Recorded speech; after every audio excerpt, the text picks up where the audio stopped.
Welcome back to First Line Equipment, guys. Today we're going to talk about blockheads. I mean, like thermoblocks. Yeah. So maybe you don't even know what a thermoblock is. Well, a thermoblock is a hardened block of metal with a small opening that allows water to pass through to be appropriately heated to the correct coffee brewing temperature through its heat retaining properties. Now, a thermoblock typically flash heats incoming water through this pipe before it reaches the other side to exit through this pipe. Now, this particular thermoblock is found in the Espresso Dream. It's a home or automatic espresso machine, but you can also find thermoblocks in commercial espresso machines. Now, a few reasons why you might want to use an espresso machine that has a thermoblock is because a thermoblock allows quicker espresso machine heat up for both brewing and steaming.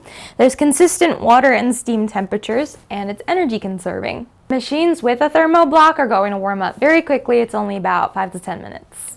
This particular thermoblock is made with aluminum and it has stainless steel tubes. This is also aluminum with a brass tube, and this is completely made of brass.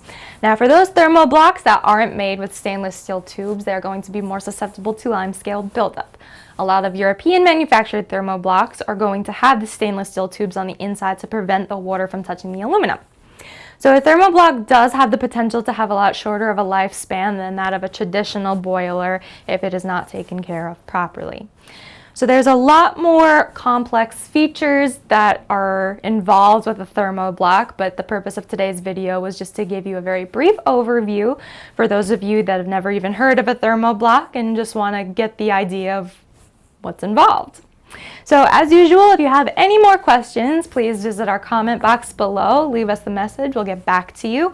Visit our description box, and don't forget to take a look at firstline.com.